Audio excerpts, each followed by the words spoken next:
ভাই বই জীবন থেকে কখনো যাবে না, বইটা আমাদের মাঝে সবসময় থাকবে। কিন্তু আমাদের উচিত হবে হলো বইটাকে ভয় না পাওয়া, সেটাকে যাতে আমরা কাজে রূপান্তর করে ফেলতে পারি। আমরা যখন কোনো একটা কাজ শুরু করে দিব, ওই কাজটা কিন্তু 1 মাসের মাথায় গিয়ে মানে 1 মাসের শেষে গিয়ে ওই কাজটা কিন্তু আমাদের আর ভয় লাগে না। এই জন্য আমাদের উচিত আসলে শুরু করে দেওয়া। সো আই গেস আমরা যদি শুরু করে দিই তাহলে আমরা কাজটাতে সাকসেসফুল হতে পারবো ইনশাল্লাহ।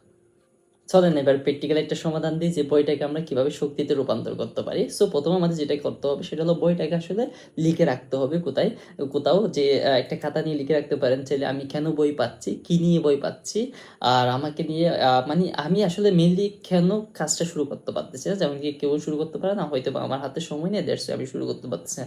তাইলে আমার সময় কেন আসতেছে না, সময়টা আমি কিভাবে ম্যানেজ করতে পারি সেটা আপনি বের করে দিবেন। অথবা কেউ কাজটা শুরু করে না যে তাকে নিয়ে মানুষ হয়তো বা হাসি ঠাট্টা করবে, সেই চিন্তায় কিন্তু সে কাজটা শুরু করে না। তবে আপনার মন থেকে আপনাকে আনসার দিতে হবে আমাকে নিয়ে হাসি ঠাট্টা করলে কয়দিনই বা করবে, যদি আমি ফেল করি হয়তো বা কয়েকদিন আমাকে নিয়ে মানুষ ট্রল করবে, ওই চেষ্টা করছিল বাট সে পারে নাই, হ্যান ত্যান এরকম বিভিন্ন ধরনের কথাবার্তা বলবে, আরে কয়দিনই বা বলবে। কারণ হলো পৃথিবীটাতে কেউ কাউকে বেশিক্ষণ সময় দেয় না আসলে।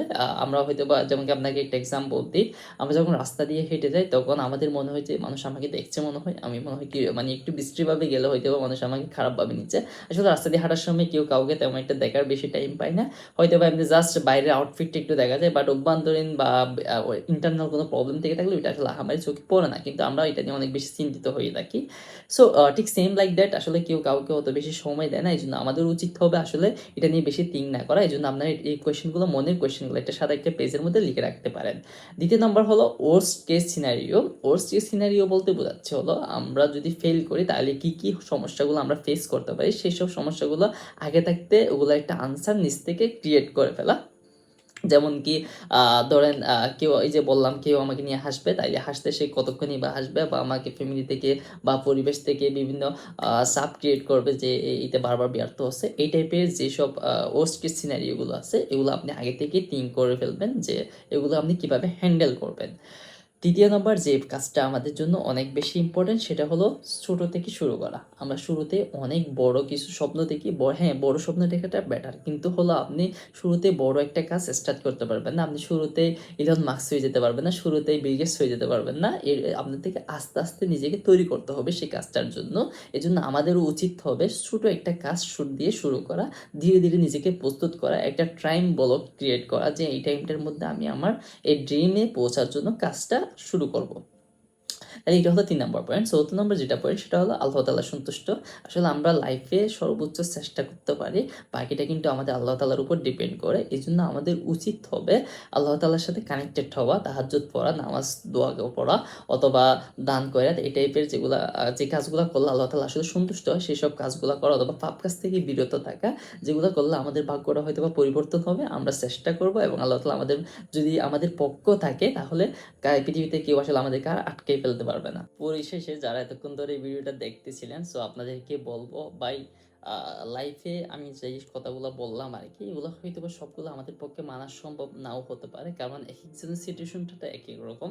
কিন্তু আমরা আসলে চেষ্টা করতে পারি। আজকে যেসব বিষয়গুলো আপনি শিখতে পারলেন বা জানতে পারলেন, এসব বিষয়গুলো যদি একটা পার্সেন্টেজ আপনি আপনার লাইফে ইউজ করতে পারেন, তাহলে আপনার লাইফটা দেখবেন অনেক বেশি ডেভেলপ হবে। হয়তো বা এটা আমাদের চোখে মানে ইজিলি পড়ে না আর কি, এটা আপনি ধীরে ধীরে একটা পর্যায়ে পরে বুঝতে পারবেন যে আপনার ভেতরে অনেক পরিবর্তন তৈরি হয়েছে, বা আপনি অনেক পরিবর্তন করতে পারছেন নিজেকে। এজন্য আমি বলবো যে ট্রাই করেন যতটুকু পারেন, যদি না হয় তারপরেও বেশি আপসেট হওয়ার দরকার নেই। আমাদের উচিত একবার ট্রাই করছি, ফেল হয়েছি, বাট পরেরবার আবার ট্রাই করা পুনরায়। সো ট্রাই ফেল এভাবে কিন্তু ট্রাই করবেন লাইফটাতে। সো লাইফটা নিয়ে আমারই প্যানিক হওয়ার দরকার নেই। জীবনটাতে যে সময়টা আছে সেই সময়টা সর্বোচ্চ ইউটিলাইজ করার ট্রাই করা।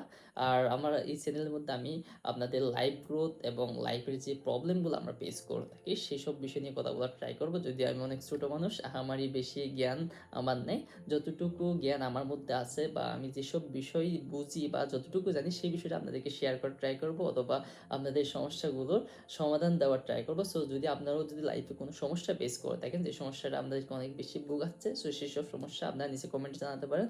আমি ইনশাল্লাহ ট্রাই করবো সেসব বিষয় নিয়ে কথা বলার, বা আমার জানা জ্ঞান থেকে কিছু জ্ঞান আপনাদেরকে শেয়ার করার, কারণ আমি আসলে জ্ঞান শেয়ার করতে অনেক বেশি পছন্দ করি। সো ধন্যবাদ, দেখা হচ্ছে পরবর্তী কোনো একটি ভিডিওতে। সে পর্যন্ত ভালো থাকেন, আল্লাহ হাফেজ, আসসালামু আলাইকুম।